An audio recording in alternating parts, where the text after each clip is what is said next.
Selamat berjumpa dalam video pembelajaran kesehatan bersama Kementerian Kesehatan, Konsil Tenaga Kesehatan Indonesia, dan Persatuan Perawat Nasional Indonesia.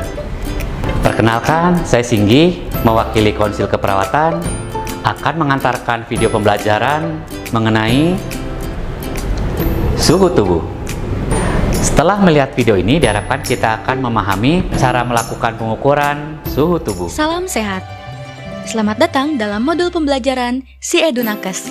Hasil kerjasama antara Kementerian Kesehatan Republik Indonesia, Konsil Tenaga Kesehatan Indonesia, Konsil Keperawatan dan Persatuan Perawat Nasional Indonesia. Mengukur suhu tubuh. Suhu basal tubuh adalah suhu terendah yang dicapai tubuh selama istirahat atau dalam keadaan tidur. Pengukuran suhu basal dilakukan pagi hari, segera setelah bangun tidur, dan sebelum melakukan aktivitas lainnya. Pada suhu tubuh normal, basalnya adalah 35,5 sampai 36 derajat Celcius. Sedangkan pada masa ovulasi, suhu tubuh wanita bisa naik 0,5 sampai 1 derajat Celcius. Peserta bisa mencobanya mengukur suhu tubuh sendiri setelah setiap bangun tidur, sebagai bagian dari observasi kesehatan. Mudah kan?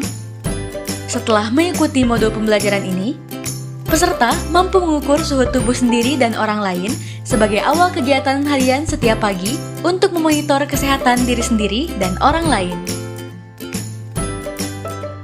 Cara mengukur suhu tubuh. Suhu tubuh merupakan ukuran panas badan seseorang. Pengukuran suhu tubuh dilakukan dengan menggunakan alat ukur suhu yang disebut dengan termometer. Bisa dilakukan melalui mulut, aksila, anus, telinga, dan kulit dahi. Suhu tubuh normal untuk orang dewasa adalah 36,5 sampai 37,5 derajat Celcius.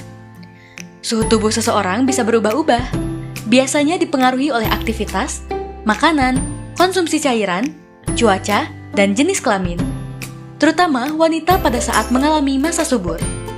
Meskipun sudah memiliki standar nilai normal suhu tubuh, tetapi suhu normal tubuh manusia dapat berubah sepanjang hari. Hal yang perlu kamu ketahui adalah bagaimana cara tepat mengukur suhu tubuh manusia untuk mengantisipasi adanya kondisi kesehatan lain. Apakah memerlukan penanganan lebih lanjut atau tidak? Hal pertama yang diperlukan adalah termometer. Jangan lupa untuk selalu menyediakannya di rumah sebagai langkah antisipasi ya. Berikut ini cara tepat mengukur suhu tubuh manusia berdasarkan usianya. 1. Orang dewasa. Termometer digital lebih banyak dipilih karena menunjukkan hasil yang cepat dan akurat. Termometer ini bekerja dengan menggunakan sensor panas elektronik.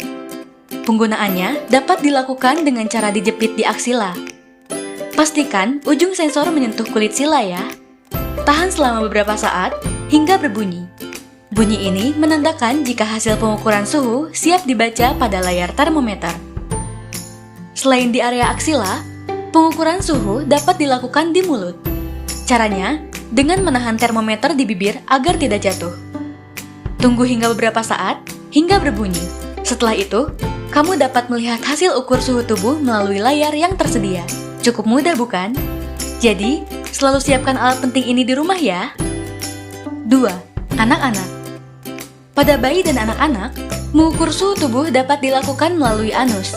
Caranya dengan memasukkan ujung termometer ke dalam anus.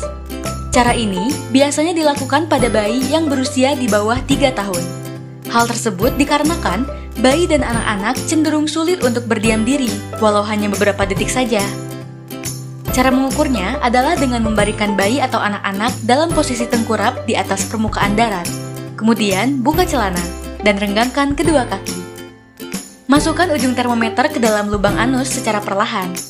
Ujungnya saja ya, jangan terlalu dalam. Diamkan selama beberapa saat hingga berbunyi. Selain pada anus, penggunaan termometer dalam bisa dilakukan di telinga. Demikian pembelajaran kita hari ini. Sampai jumpa pada modul pembelajaran selanjutnya. Tetap semangat! Apabila ada hal yang akan ditanyakan perihal video yang tadi sudah kita simak bersama, silahkan bergabung dalam forum diskusi. Kami juga menyediakan sertifikat apabila mengisi link evaluasi. Untuk mendapatkan penjelasan yang lebih lengkap, silahkan dapat membaca modul e-learning yang sudah kami siapkan. Semoga video ini bermanfaat. Sampai jumpa.